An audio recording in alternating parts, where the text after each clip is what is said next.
We've seen it before, Lance. Aaron Rodgers fall in the draft room. Geno Smith fall in the draft room. Jeffrey Simmons fall in the draft room. Larry Tunsil fall in the draft room. We've seen a lot of guys falling. Cam Whitmore fell this year. Cam Whitmore, the way he is playing, the way he looks, I know it's the summer league. Let's not get crazy. But he can shoot. He can play. Cam Whitmore has a chance to be another guy that fell from grace on draft night that is really, can really have an impact. And I think Cam Whitmore could play a role, and maybe even a pretty big role. If he comes out of the gate, hot shooting, because this team is going to lack some shooting. It's, with Dylan Brooks on the floor, Fred VanVleet isn't great from three. Alfred Shumperts he says he wants to shoot more threes, but he's a 27% shooter. We've seen Jalen Green get cold. So if Cam Whitmore proves, Jabari hopefully is going to be a good three-point shooter this year. But they could get, that's something that could really be valuable, and Cam Whitmore can make himself a place early on in his career. Here's the biggest. Well, I could also come up with guys who fell, and they fell for reasons either injury or character or behavior, whatever, and they failed. So you can find both. Whitmore has talent, though. He was a 5-star coming in. He's only 2 years removed from high school, 1 year removed from college basketball. Everything you say is true. I do think, though, he's playing. The shooting is what gives him the potential advantage, his potential to be a shooter. But I'm just not sure where the minutes would come from because Tari Eason's playing this year. That's all there is. He may not start, but Tari Eason is playing. Dylan Brooks is playing. KPJ is playing. Jalen Green is playing. I'm not sure Jayshawn Tate is going to get minutes. I think Udoka is going to really like Jayshawn Tate unless they get rid of him. There's 5 guys right there on the wing. I just don't know where Whitmore's time comes. I'm not sure where the minutes are going to come from. It's a weird situation where the Rockets are weirdly deep as a team. Poor team. For being such a bad team, they actually have, I don't know, maybe I'm overshooting it, but it feels like they're weirdly deep with decent talent. Listen, we talk. They're 10 deep. They're 10 deep, but they're going to find minutes for guys because if they do run into a time where they're really struggling to score because they can't hit anything from outside, he's going to have to go to somebody. Ime's not going to sit there and just go, okay, it's okay. We'll just continue to, because they will get pummeled, especially if they're still, Alperin is still not great on the defensive end. Jalen's not great on the defensive end. He's going to find minutes for guys that can fill it up. Well, let's play that's this. one thing that they're lacking. Where are they going to get scoring from? Let's play this game. Well, Jalen Green and Şengün should. Well, it's not like they had trouble finding scoring last year. They could score. They can't defend. Who are the point guards? Let's run through a depth chart real quick. Give me point guards. It's Fred VanVleet and Amon. Right. Shooting guard. It's going to be, and I think Cam can fill in there. I think he can split between the wings. Give me, first team, second team. Give me. Well, it's Jalen, KPJ, and Whitmore back and forth as your alternate. Okay, so you think Whitmore will get more time than the beloved KPJ? Well, no, I think KPJ's second. He is beloved. Yes, they do. They really like KPJ. Okay, the 3 is now. The 3 is going to be Dylan Brooks 1, Tari Eason 2. Yes. The 4 is going to be Jabari Smith and maybe Dylan Brooks.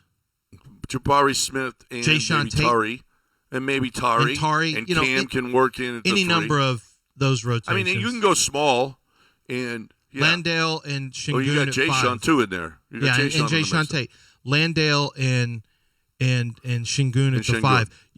I'm just going by simple numbers. I'm not sure that the summer league thing should be expanded on too strong. I understand the excitement about Whitmore, and I'm not in disagreement.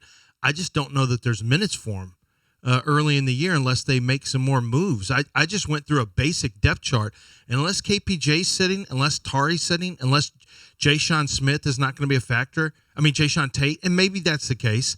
I just don't know where the minutes come from just right away. I'm just saying in the early stages for Cam Whitmore. I get being excited about him, but I mean, Tari Eason and Jabari Smith and KPJ, and these are all guys, Jalen Green, they're all playing. I mean, they're going to play. Dylan Brooks just got paid, and he didn't get paid to sit down for Cam Whitmore. So these guys are all playing. So I think the hardest part is going to be where do you find minutes and what does a rotate. For the first time, you really do have a legitimate opportunity. I don't know who you have other than Jabari to play stretch four, but you can't go. You've got a small lineup you can go to. You got a decent small lineup that could really open up. That could open up a space for Cam Whitmore as a shooter or a scorer on the team. I could see that. All right. I could see that. Let me ask you this. This guy will lead the team in minutes? Jalen Green. No, I don't think so. I don't think it'll be Jalen. Van Vliet? I think it's Van Vliet. Van Vliet will lead the team in minutes. And you know what? Well, it depends on how Dylan Brooks shoots. Does Amen play right away, or do they play KPJ as a backup point? No, Amen is going to be worked in sparingly, I think. I think KPJ is your backup point guard. There's another bad shooter. I mean, you got a team full of guys who can't shoot. You got to find some scoring. You got to find some shooting.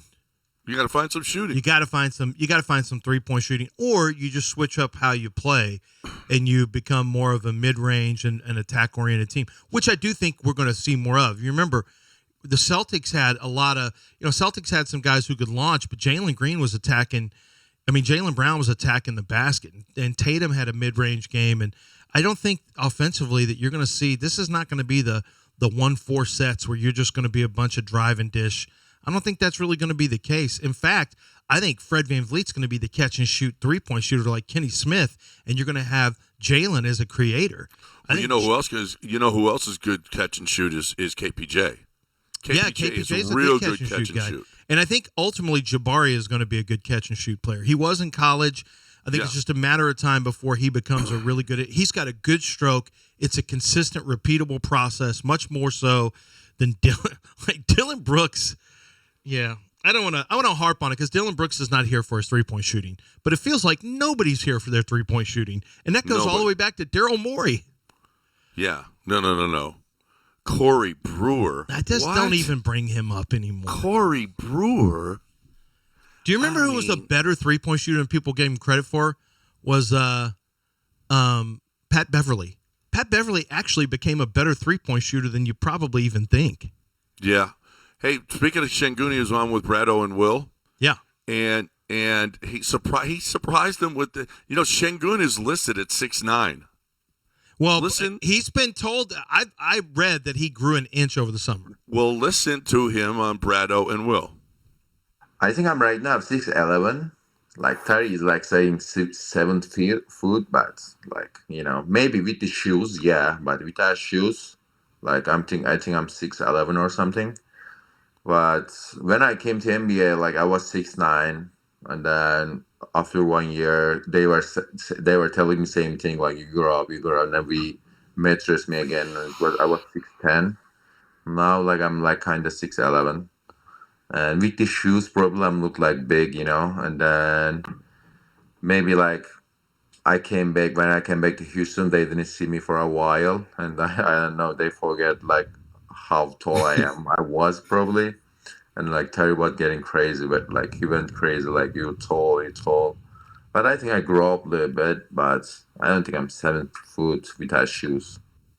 So he's grown. He's just a kid. Let's not forget. He's 20, but he'll be 21 July 25th. Should we celebrate Alfred Şengün's birthday this year? We should. When Alfred Şengün can drink, let's have him in studio, and we'll do some shots with him. Yeah, I'm good. I have Maestro Bell. You can get, if he's a beer guy, you can have Coors Light. Absolutely. You think the Rockets would go for that? No. I think the Rockets would say, shut up, both of you, two stupids. But he did. Well, you know what the other thing he said was, obviously, I want to improve my defense, okay? But I want to shoot more threes this year. Did he say that? Because all I heard him talk about was in shoes. I'm 7 foot, maybe in shoes I'm 7 foot. Well, they had more. There were more I thought because all I heard was I'm gonna be 7 foot. I don't care if he's 6'11", 7 foot. I do care that he actually is still growing. He came into the league at 235. He's listed right now at 243. That's totally normal. He came into the league when he was Yeah. 18 and then turned 19. He's 20, about to turn 21 right now. Alperen Şengün could still be growing. There are people who still grow. I grew an inch 6'11", in college. 7 feet. He's got ball skills, and he's growing. If he gets even bigger, to defend whatever low he post, will. to defend He'll get into Jokic, the to defend 250s. Yeah. Embiid.